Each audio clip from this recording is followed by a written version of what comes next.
গত পার্টের শেষ থেকে এই পার্টে শুরু হয়। আমরা ইয়নকে দেখি যে তার এক্স ইয়োকে দেখে পালাচ্ছে।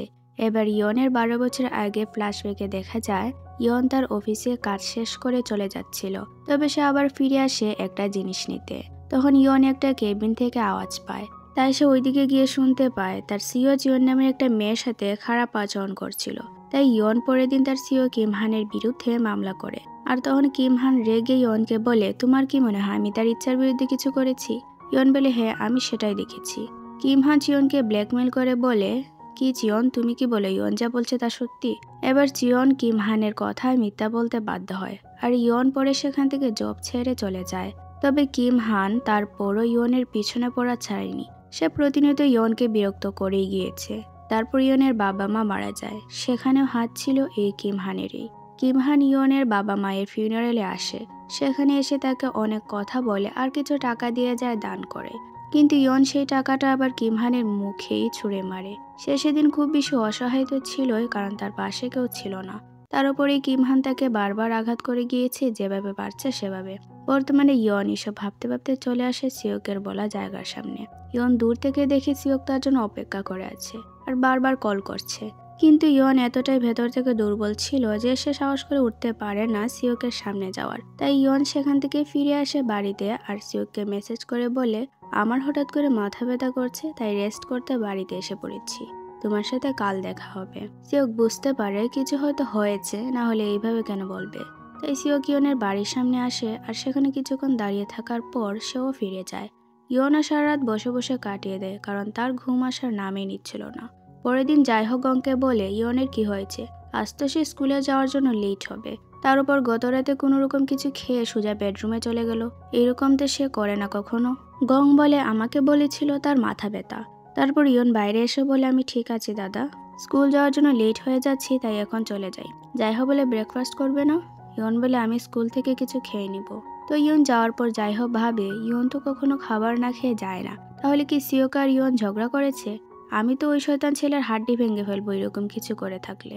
তো তারপর স্কুল আসার পর ইয়নকে ভাইস প্রিন্সিপাল বলে, নিমের বাবা এসেছিলেন।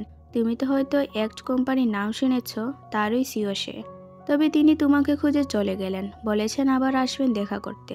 ইয়ন তো এই কথা আরো ঘাবড়ে যাচ্ছিল। তখন গং এসে বলে, আচ্ছা এসব নিয়ে পরে কথা হবে, মিস ইয়ন চলুন আমরা কাজে যাই। ইয়ন বলে, চলো। তো এরপর গং আর ইয়ন তাদের কাজের জায়গায় আসে। সেখানে গং ইয়নকে বলে, আমি দেখেছি গত রাতে তুমি কিম হানকে দেখে পালিয়ে গিয়েছিলে। এটাই সেই সিও যার কথা তুমি আমাকে 12 বছর আগে বলেছিলে, তাই না? ইয়ন বলে, তাহলে তুমি সব দেখে নিয়েছো? গং বলে, হ্যাঁ, আর এইভাবে তোমার অভিনয় করার দরকার নেই। তোমার মন খারাপ আর তুমি এইসব থেকে ডিস্টার্ব আমি বুঝতে পারছি, তাই একটু গ্যাপ নাও কাজ থেকে আজ। পর সেখানে সিওক এসে বলে, কি কথা বলছো তোমরা? ইয়ন বলে, তুমি এখানে? সিওক বলে, হ্যাঁ আমি তোমাকে মিস করছিলাম। তোমার মাথা ব্যথা কমেছে? ইয়ন বলে, হ্যাঁ আমি ঠিক আছি। সিওক বলে, আজ আমার সাথে একটা জায়গায় যাবে, আমি তোমাকে কিছু দিব ভাবছিলাম। ইয়ন বলে, এখন যাও, আমার অনেক কাজ পড়ে আছে। তো সিওক এখান থেকে তার অফিসে আসে আর সেখানে বসে বসে ভাবে ইয়ন নিশ্চিত কিছু লুকিয়ে রাখছে, কিন্তু সে আমাকে না বলে ওই মিস্টার গংকে ঠিকই বলেছে। কি এমন হয়েছে যে আমাকে বলতে পারছে না? মিস্টার লি বলে, স্যার আপনি ওনাকে জলদি জলদি প্রপোজ করে দিন। অন্যদিকে ইয়ন বসে বসে চিন্তা করছিল কি করবে, কারণ তাকে মেসেজ কল করে যাচ্ছিল কিম হান। তারপর সেখানে চাচিয়া এসে বলে, ইয়ন কি ব্যাপার, তোমাকে দেখে মনে হচ্ছে রাতে ঘুমাওনি। ইয়ন বলে, না আমি ঠিকই আছি। তারপর চাচিয়া ইয়নকে একটা লেটার দেখায়, আর এটা ইয়ন লিখেছিল 17 বছর আগে। সেখানে ইয়ন লিখেছে ভবিষ্যতে সে কেমন হবে, কখনো অন্যায়ের সাথে মাথা নত করবে না, এরকমই অনেক কিছু।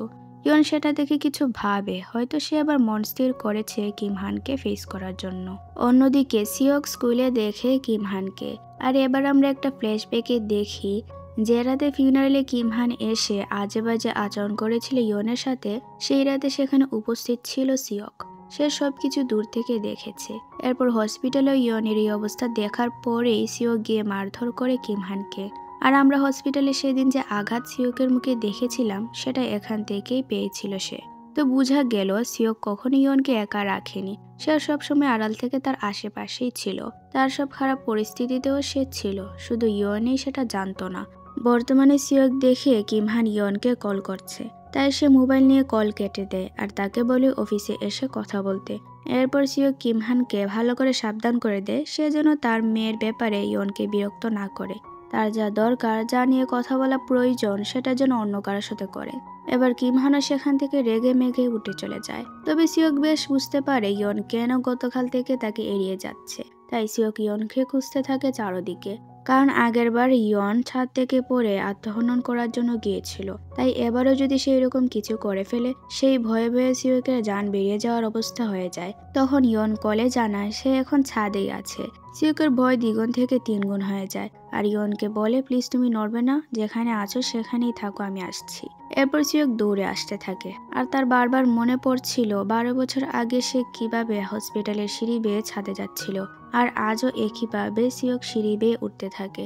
পরে ছাদে গিয়ে সোজা ইয়নকে জড়িয়ে ধরে আর বলে তুমি কেন এখানে আসলে, কি করছিলে? ইয়ন বলে আমি তো বলেছি ক্লাস করিনি আজ, তাই এখানে এসেছি। সিওক বলে চাবি কোথায় পেলে? ইয়ন বলে আমি টিচার না, তাই আমার কাছে এটা থাকে। তারপর সিওক বলে কিন্তু এখানেই কেন আসলে? ইয়ন বলে তোমার কি সত্যি মনে নেই? সিওক বলে কি? এবার ফ্ল্যাশব্যাকে দেখা যায় একদিন ইয়ন স্কুলে থাকাকালীন এইরকমই ছাদে এসেছিল।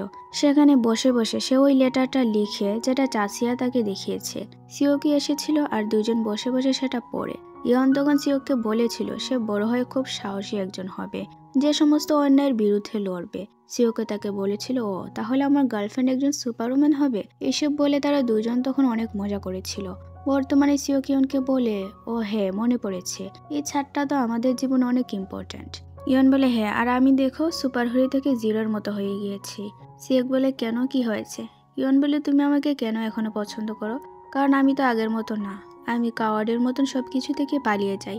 এমনকি যে আমার জীবনে সবচেয়ে বড় ধাক্কা দিয়েছে সেই মানুষকে দেখো আমি ফেস করিনি, বরং তাকে দেখে ভয়ে পালিয়ে গিয়েছি। সিওক বলে ইয়ন যদি তুমি কিছু থেকে ভয় পেয়ে পালিয়ে যাও বা কিছু তুমি এড়িয়ে যাও, তাতে কোনো ভুলের কিছু নেই, খারাপেরও কিছু নেই। ইটস ওকে, আমরা মানুষ আর আমরা এরকম পরিস্থিতিতে পড়বই। ইয়ন বলে সত্যি তুমি কি অদ্ভুতভাবে কথা বলো। সিওক বলে যাকে আমি তখন পছন্দ করতাম আর যাকে আমি এখনো পছন্দ করি সে একমাত্র তুমি ইয়নজন। তুমি আগে যেমন ছিলে আজও আমার কাছে তেমনই আছো। ইয়ন বলে মাঝে মাঝে আমার খুব আফসোস হয় যদি আমি তোমাকে তখন আমার জীবনে পেতাম। সিওক বলে কখন? ইয়ন বলে আমি হসপিটালে থাকাকালীন এইভাবে একবার ছাদে এসেছিলাম মরার জন্য, তখন তো তোমাকে পাইনি। সিওক শান্ত হয়ে বলে কিন্তু তখনও তুমি আমাকে তোমার পাশেই পেয়েছিলে। ইয়ন চমকে বলে কি? সিওক বলে হ্যাঁ, তখন আমি ঠিক তোমার পেছনেই ছিলাম। এবার ইয়ন বুঝতে পারে সব আর বলে তাহলে তুমি সে যে আমাকে বাঁচিয়েছিল পড়ে যাওয়া থেকে? সিওক বলে আমি আজও সেই দৃশ্য মনে করতে ভয় পাই। তুমি জানো যখন আমি ছাদে গিয়ে দেখি তুমি কিনারায় বসে আছো আর 1 মিনিট লেট হলে তুমি পড়ে যেতে, তখন আমার হাত পা জমে যাচ্ছিল ভয়ে। আমি এখনই একইভাবে কেঁপে উঠি সেটা মনে করে। প্লিজ আমাকে আর এইরকম কিছু দেখতে কখনো বাধ্য করো না। ইয়ন তখন কান্না করে বলে তুমি আমাকে বললে না কেন তুমি ছিলে? তুমি জানো আমি কত মিস করেছি, কতবার ইচ্ছে করেছিল তোমাকে দেখতে। সিওক তখন তাকে সরি বলে আর জড়িয়ে ধরে বলে আমি এইভাবে তোমার পাশে থাকবো আজীবন, এবার তুমি চাও বা না চাও। তো রাতে সিওক তার গাড়ির ডিকিতে ইয়নের জন্য সারপ্রাইজ রেডি করে। তবে ইয়নকে নিয়ে যাওয়ার জন্য এসে দেখে জাইহো তার গাড়িতে বসে পড়েছে। জাইহো বলে তাড়াতাড়ি গাড়িতে উঠো আর বাড়ি চলো, কথা আছে। এবার সিওক আর ইয়ন বাড়ি আসে। তবে সিওক টেনশনে পড়ে তার সারপ্রাইজই নষ্ট করে ফেলে। ইয়নকে বিয়ের জন্য প্রপোজ করবে বলে ডিকিতে লিখে রেখেছে, কিন্তু সেটা দেখানোর আগে জাইহো এসে পড়ে। তো তারপর সিওক ভেতরে গিয়ে কথা বলতে বসে। সেখানে জাইহো বলে আমি জানি তোমাদের দুইজনের ব্যাপারে, তাই সত্যি সত্যি আমাকে বলো সামনে কি করার প্ল্যান আছে। সিওক বলে আমি আর ইয়ন আপনার থেকে পারমিশন চাইছি। জাইহো বলে এতেই সহজ পারমিশন চাওয়া? তোমরা কি আমাদের আগের ইতিহাস জানো না? ইয়ন বলে দাদা আমি সব জানি, আর আমি অনেকভাবেই চেষ্টা করেছি সব কিছু থেকে দূরে থাকতে, কিন্তু আর পারিনি। এতেই আমার খুশি, আর আমি চাই সিওক জনের সাথে জীবনের বাকি সময় থাকতে। যাইহো তারপর বলে চলো ডিনার করি। অন্যদিকে সিওকের বলা কথা অনুযায়ী রেস্টুরেন্টে ফুল মোমবাতি জ্বালিয়ে অপেক্ষা করছিল মিস্টার লি, কিন্তু সিওক তো ফেসে গিয়েছে এখানেই। তো ডিনারে বসে জাইহো বলে সিওক অনেক রাত হয়ে গিয়েছে আর তুমি ড্রিঙ্কসও করেছো, তাই আজ রাত এখানেই থেকে যাও। সিওক তো অনেক খুশি হয়ে গিয়েছে। তবে তারপর যখন জাইহো বলে তুমি আমার রুমে থাকবে, তখন সিওকের খুশি সর্বনাশ হয়ে যায়। এরপর জাইহো বলে আমার একটা রুলস আছে যা না মানলে তোমাদের খবর আছে, সেটা হচ্ছে তোমরা দুইজন কখনো একা বাসায় থাকবে না। আর ইয়ন যদি আমি তোমাকে কখনো ধরতে পারি সিওকের বাসায়, তাহলে সেদিন তোমার শেষ দিন হবে। আর হ্যাঁ, যদি তোমাদের দুজনকে আমি আমাদের বাড়িতে একা ধরতে পারি, তাহলে সেদিনই সব শেষ। এই রুলস মেনে চললে আমি ওকে তোমাদের রিলেশনশিপ নিয়ে। ইয়ন বলে কিন্তু দাদা আমরা কি বাচ্চা নাকি, এটা কেমন রুলস? সিওক অতি উৎসাহী হয়ে বলে ঠিক আছে দাদা, কোনো সমস্যা নেই, আমরা সব রুলস মেনে চলবো। এরপর জাইহো হেসে দেয় আর সিওককে তার ঘরে নিয়ে আসে। সেখানেও সিওককে সে ঘুমানোর সময় বলে, আমি ইয়নকে অনেক সাফার করতে দেখেছি। যখন আমার ছেলে মারা যায় তখন ইয়ন খাওয়া দাওয়া সব ছেড়ে দেয়। ভেবেছিলাম ছেলের পর হয়তো এবার আমি আমার নাতনিকেও হারিয়ে ফেলবো। তারপর আমি ইয়নকে সেই পরিস্থিতি থেকে অনেক কষ্ট করে বের করেছি। তাই ইয়ন আমার কাছে আমার জানের থেকেও গুরুত্বপূর্ণ। তাকে দ্বিতীয়বার কে কষ্ট দিবে এটা আমি স্বপ্নেও সহ্য করতে পারবো না। সেজন্য বলছি, তোমাকে যা করবে ভেবে চিন্তা করবে। সিওক বলে, আমি আপনাকে ওয়াদা করছি আমি যতদিন বেঁচে থাকবো ইয়নের আশেপাশেও কষ্টের ছায়া আসতে দিব না। তো জাইহো বলে, ঠিক আছে, আমার জন্য সহজ নয় তোমাদের সম্পর্ক মেনে নেয়া। তাই আমি কিছুদিন তোমাকে দেখবো যে তুমি আমার ইয়নের সাথে কেমন আছো। যদি সব ঠিকঠাক থাকে তাহলেই আমি আমার সিদ্ধান্ত জানাবো। সিওক বলে, আমিও তার জন্য অপেক্ষা করব। ওইদিকে আমরা মিস্টার জিনকে দেখি, যে ছিল জাইহোর এক্স অ্যাসিস্ট্যান্ট, যে কিনা সবসময় বলতো সে জাইহোর পক্ষে কাজ করছে, কিন্তু সেও শেষমেশ হাত মিলিয়ে নেয় সিওক তাইয়ের সাথে। আর তাকে কল করে বলে দেয় গলফ কোর্সের বিপক্ষে যে প্রতিবাদ হচ্ছে সেটা আসলে আড়ালে থেকে করাচ্ছে সিওক। এবার এখানে সিওক তার অ্যাসিস্ট্যান্ট কিছু একটা প্ল্যান করেই ফেলে সিওক ইয়নকে আলাদা করার জন্য। এদিকে আজ ইয়ন সিওককে এসে বলে, আমি একজনের সাথে আজ দেখা করব, যার সাথে আমি কখনো দেখা করতে চাইনি। তবে এটা দরকার তাকে বোঝানো যে সে যে ইয়নকে চিনতো আমি এখন আর সেই ইয়ন জিয়ন না। সিওক বলে, তুমি যে কাজই করো না কেন একটা কথা সবসময় মনে রাখবে, আমি তোমার পাশে প্রতি মুহূর্তে আছি। ইয়ন বলে, হ্যাঁ আমি জানি। তো তারপর আমরা এখানে নিমকে দেখি, যে কিমহানকে বলে, তুমি কেন এখানে এসেছো? তোমার জন্য আমি স্কুল ছেড়ে এখানে ভর্তি হয়েছি, কারণ তুমি আমার বয়সী মেয়েদের সাথে সম্পর্কে ছিলে। আমার মাকে তোমার জন্য অপমানজনক পরিস্থিতিতে থাকতে হয়েছে। তাই প্লিজ আমার বাবা সাজার ভান আর ধরতে হবে না, আর এখান থেকে চলে যাও। তো এইসব কথা ইয়ন আড়াল থেকে শুনে ফেলে। এবার ইয়ন তাকে কল করে আনে দেখা করার জন্য। সেখানে ইয়ন তাকে অনেকগুলো কথা শোনায়, আর তখন কিমহান রেগে তার হাত ধরে। তার গায়ে হাত তুলতেই যাবে তখন সেখানে সিওক আসে, আর এসে কিমহানকে ইচ্ছে মতন মারে। তার মার খেয়ে কিমহান বুঝতে পারে সিওকই তাকে 12 বছর আগে মেরেছিল। সিওকের পর কিমহানকে হুমকি দিয়ে বলে, আর বেশি বাড়াবাড়ি করলে সিসি ক্যামেরা ফুটেজ পুলিশকে দিয়ে দিব। তাই জীবনও ভাববি না ইয়নকে বিরক্ত করার কথা। তারপর ইয়ন সিওকের হাতে ব্যান্ডেজ করে দেয়, আর সিওক সেই স্কুল লাইফের মতন তার সাথে ঝগড়া শুরু করে। ইয়ন বলে, কত বছর পর আমরা এইভাবে কথা বললাম। এদিকে মিস্টার হং মিয়ংকে হাইসুর ব্যাপারে বলে। মিয়ং বলে, ব্যাপারটা সত্যি শকিং ছিল, বাট ঠিক আছে, এসব নিয়ে এত ভাবার কিছু নেই। আমরা ফ্রি টাইমে কোথাও ড্রিঙ্কস করতে যেতে পারি। মিস্টার হং বলে, ঠিক আছে। তাদেরকে কথা বলতে হাইসু দেখছিল, তখন সেখানে নিম এসে বলে, তোমার আমার ফাইট নিয়ে আমার বাবা কিছু করবে মনে হয়, কিন্তু আমি বলেছি এটা কোনো বড় ব্যাপার না, শুধু শুধু তোমাকে বিরক্ত যেন না করে। হাইসু বলে, তোমার বাবা? নিম বলে, হ্যাঁ, নাম মাত্র বাবা বলা যায়। হাইসু বলে, তাহলে তোমারও তোমার বাবার সাথে সমস্যা আছে। নিম বলে, তোমারও মানে? তাহলে কি মিস্টার হং তোমার বাবা? হাইসু কিছু না বলে সেখান থেকে চলে যায়। এবার ক্লাসে যখন সবাই হাইসু আর মিস্টার হং এর ছবি নিয়ে আজে বাজে কথা বলছিল, তখন সেখানে নিম তাকে সাপোর্ট করে বলে, সেদিন হাইসুর নাক দিয়ে রক্ত আসছিল, তাই মিস্টার হং তাকে গাড়ি করে নিয়ে যায়। আমি সব দেখেছি, এখানে অন্য কিছু ভাবার প্রয়োজন নেই। এবার এইসব শুনে সেখানে সবাই ভাবে সারাদিন নিম হাইসুকে ইগনোর করেও তার ব্যাপারে কত কিছু জানে, আর আমরা তার ফ্রেন্ড হয়েও কত আজে বাজে চিন্তা করছি।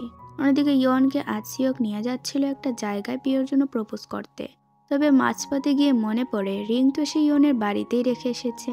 এবার সেটা নিতে যখন বাড়িতে আসে তখন তাদের মনে পড়ে জাইহোর রুলসের কথা, আর ঠিক তখনই সেখানে জাইহো বাইরে থেকে আসে। তাই সিওক গিয়ে লুকিয়ে পড়ে সেদিনের ওই স্টোর রুমে। জাইহোকে কোনো মতে ইয়ন ম্যানেজ করে আবার বাইরে পাঠায়, আর সেও উপরে উঠে আসে। তখন সিওক বলে, আমি ভেবেছিলাম আমরা অন্য কোথাও গিয়ে এই মুহূর্তটাকে স্পেশাল করব, কিন্তু এখানেও আমাদের অনেক ভালো সময় কেটেছে, তাই আমি চাই তোমাকে এই জায়গায় সেই জিনিসটা দিতে। এবার ইয়ন তো আগে থেকেই রেডি ছিল, কারণ সিওকের আনা সেই রিংটা সেদিন ইয়ন দেখেছিল ঘর পরিষ্কার করতে গিয়ে। সিওক তো বুঝতে পারছিল না কিভাবে বলবে তাকে বিয়ের কথা, কারণ ইয়ন কিভাবে রিয়েক্ট করবে সে জানে না। তবে তখন দেখা যায় সিওক কিছু বলার আগে ইয়ন বলে, চলো বিয়ে করে ফেলি। সিওক রিং হাতে নিয়ে শকড হয়ে বলে, কি বললে? ইয়ন বলে, বলেছি চলো বিয়ে করে ফেলি, আর আমি তোমাকে আজীবন হ্যাপি রাখবো। সিওক হেসে দেয় আর তাকে রিংটা পরিয়ে বলে, তুমি আজও আমার থেকে ফার্স্ট হয়ে গেলে। এবার সেখানে ইয়নও তাকে সেই রিংটা পরিয়ে আজকের মতন তাদের হ্যাপি মোমেন্টস কমপ্লিট হয়, এবং সেই সাথে আমাদের আজকের পার্টও এখানে শেষ হয়। যেহেতু এটা অনগোয়িং ড্রামা, তাই এর পরবর্তী এপিসোড আসবে 28 তারিখ। তবে যখনই এটা রিলিজ হবে আমি তার একদিন পরই আপলোড করার চেষ্টা করব। ততদিন পর্যন্ত ভালো থাকুন, আর চ্যানেলে নতুন হয়ে থাকলে সাবস্ক্রাইব করে রাখতে পারেন। ধন্যবাদ।